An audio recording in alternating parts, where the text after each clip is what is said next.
I never thought I'd find myself in this kind of mess, but here we are.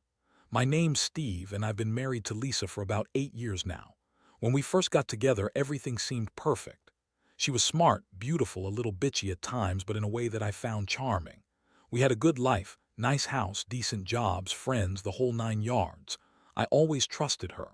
Hell, I still do, but trust doesn't mean much when the foundation's already cracked and you just don't see it yet. At first, I started noticing little things. She began to be more secretive about her phone, hiding her texts when I walked into the room, going out for appointments more often, especially around her dental visits. She'd come back from the dentist with a weird smile, or sometimes she'd be unusually distant, even when we were in bed.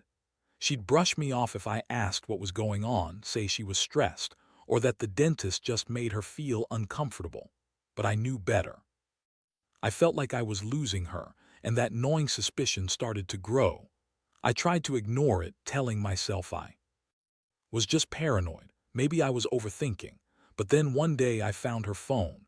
It was on the kitchen counter, and I was just grabbing a glass of water when I saw a text message that made my stomach drop.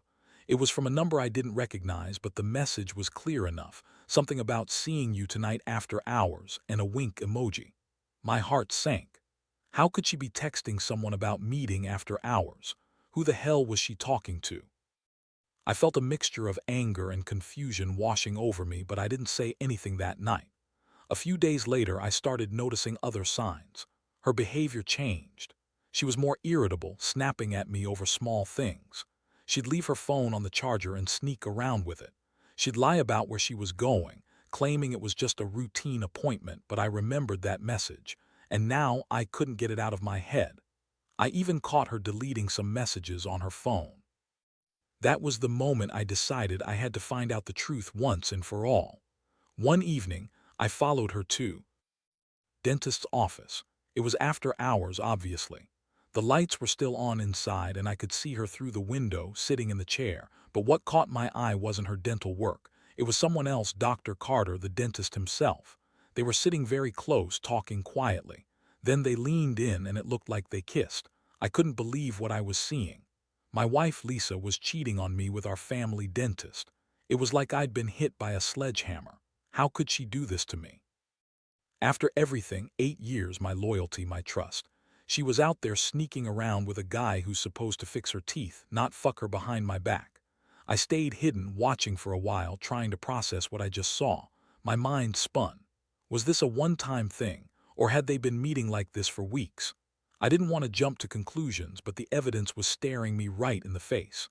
When she left, I went home and sat on the couch for hours, feeling cold and numb. I replayed everything. The lies, the secret texts, her odd behavior, and I knew I had to confront her. I couldn't keep pretending I didn't know. The betrayal was too deep, and I was already trying to figure out what to do next. But I didn't tell her I saw them. Not yet. I wanted to gather my thoughts, plan my move, and brace myself for whatever she was going to throw at me. That's when I realized this wasn't just about a stupid affair. It was about respect, trust, and whether I even wanted to keep this marriage anymore. I thought I knew her, but now I was starting to see a different side, one I'd never expected. Next morning, I woke up feeling like shit, but with a clarity I hadn't had the night before. The image of her and Dr. Carter together was burned into my mind. I kept asking myself why I hadn't just left that night, why I was sitting here, stewing in my own anger. But I knew I needed to get my facts straight before I blew everything apart.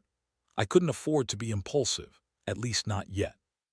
I decided to call the office the next day, under the guise of needing an appointment for myself. I figured if I could get some intel, I'd know what I was really dealing with. I called and booked a quick appointment, pretending I was interested in a cleaning. The receptionist was professional, polite. She didn't seem suspicious, so I let her know I'd come in later that afternoon. While I was on the phone, I also did a quick online search for Dr. Carter.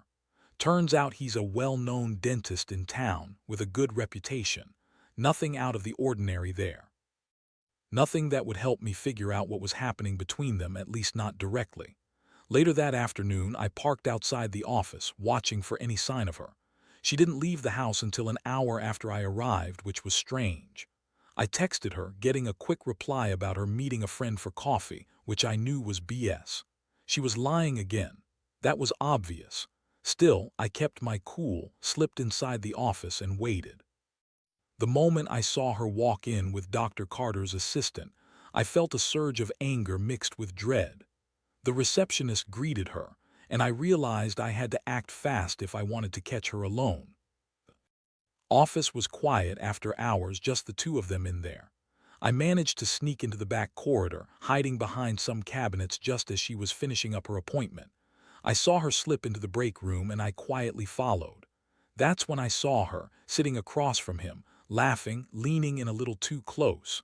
They looked comfortable, familiar even, like they'd been doing this for a while. My stomach turned again. She was lying to me about the extra appointments, claiming it was just checkups or routine cleanings, but I knew better now.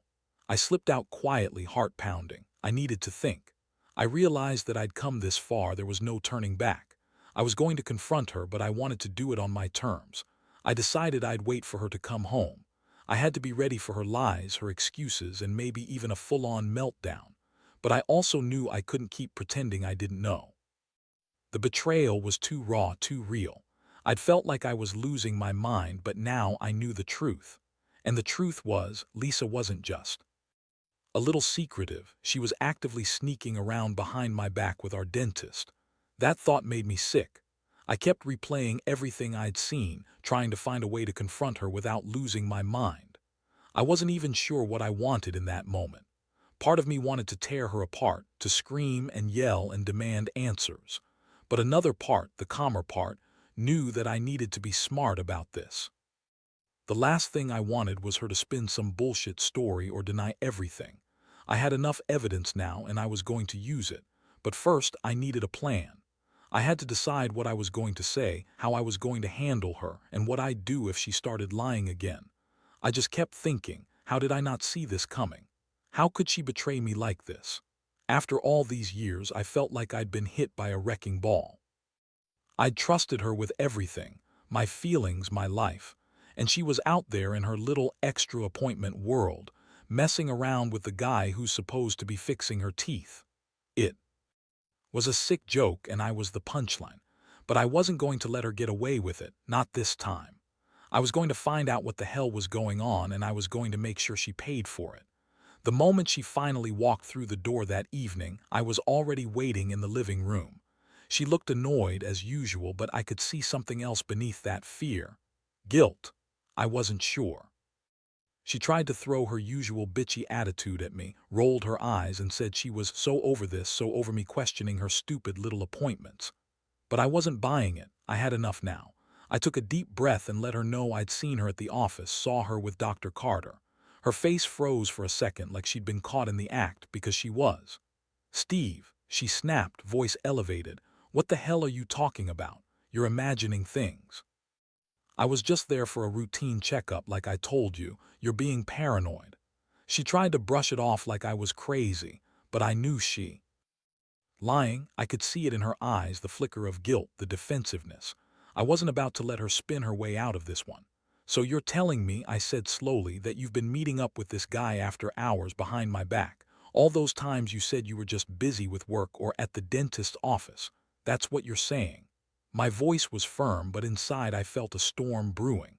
I'd waited long enough of her bullshit lies and fake excuses. I wanted the truth. I deserved it. She scoffed, crossing her arms, trying to look superior. "Oh, please, you're overreacting. You've got no proof. Maybe I've just been stressed and venting about work and he's the only one who listens. It's not a big deal." Her words were hollow, her tone dismissive, but I knew better. The way she looked away, avoiding eye contact, said everything. She was caught and she knew it. I laid out what I saw, the texts, the sneaking around. Her reaction was immediate. She started cursing, calling me paranoid, accusing me of invading her privacy. She said I was just insecure, that I didn't trust her, that I was being unreasonable. All the usual gaslighting bullshit. But I wasn't buying it anymore. I told her I had evidence and I wasn't going to pretend I hadn't seen what I saw. I said I deserved honesty, and if she wanted to keep lying, then don't bother coming home tonight. Her face twisted with rage. She spat. "You're jealous, that's what it is." You're just a boring, insecure guy who can't handle his wife being better than him. I don't need your stupid accusations." She tried to throw her blame back at me, but I wasn't falling for it. I told her I'd had enough, that I was done being played for a fool. I said I needed some space and she could stay with her dentist affair if that's what she wanted. I wasn't going to be a part of her lies anymore. After she stormed out to her bedroom, I sat there numb. My mind was racing. How did things get so out of hand? How did the woman I loved turn into this cold stranger? I felt hurt, furious, betrayed, all at once. She was always bitchy, sure, but I never thought she'd cheat on me with the guy who was supposed to fix her teeth. That was the worst part, the betrayal of my trust, shattered into pieces. I know I should have been more composed, but I was. I just wanted her to own up, to face what she'd done. I kept replaying everything I'd seen, every lie she told, every denial. And I realized that I couldn't keep pretending that I didn't know the truth anymore. It was time to figure out what I was going to do next. Was I going to forgive her? Confront her more? Or was this the end? Honestly, I didn't know. All I knew was that I'd never felt this hurt before. Not ever. And I was terrified of what was coming next. The next few days were a blur. I stayed mostly in my room, trying to process everything. Part of me wanted to just pack my shit and leave, but I knew I needed to think clearly before making any big moves. The image of her with Dr. Carter kept flashing through my mind. How comfortable they seemed, like they were hiding something even bigger. I couldn't shake the feeling that this was just the tip of the iceberg. I started digging through her stuff, trying to find out more. Her phone, her emails, anything that could give me more clarity. I wasn't snooping to be a prick. I just needed to understand how deep this went. That's when I found a series of texts from her to Dr. Carter, all late at night, full of flirtatious shit. Things like, "Can't wait to see you again," and "Tonight was so good, you make me feel alive." Reading those made me feel like I'd been punched in the gut. This wasn't some one-time mistake, it was a full-blown affair. I felt sick. How long had she been doing this? Weeks, months, and I was so blind, so trusting that I hadn't seen it. I started questioning everything about our life together. Was I really that boring? Did I miss signs? Did I just not care enough? Or was she just good at hiding it? I didn't have answers, only more questions and a growing sense of rage.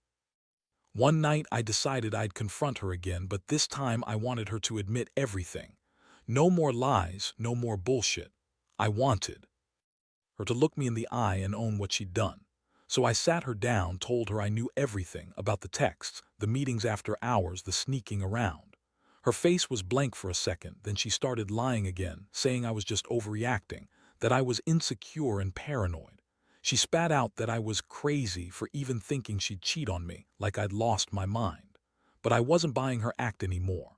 I told her straight up that I wasn't going to stay if she wasn't honest. She could lie all she wanted, but I'd seen enough. I said that if she wanted to keep her little affair going, I'd walk out and never look back. Her reaction was a nasty mix of anger and mockery. She told me I was pathetic, that I was just jealous she was better looking and more successful than me. Honestly, I almost lost it right there. How could she be so bitchy and cold? She was throwing her own marriage under the bus for some stupid affair with a guy who's supposed to be fixing her teeth. That night she slept in her room. But I stayed up all night, feeling like I'd been hit in the chest over and over. I kept asking myself what I'd done wrong, how I'd missed all these signs. But honestly, I knew in my gut this was all her choice. She wanted to cheat. She wanted to lie and manipulate. I trusted her, sure, but I wasn't stupid anymore. I saw her for what she was, an unfaithful, manipulative woman who'd been hiding her secrets for too long. I've never felt so betrayed, so humiliated. I thought I knew my wife, but I was wrong.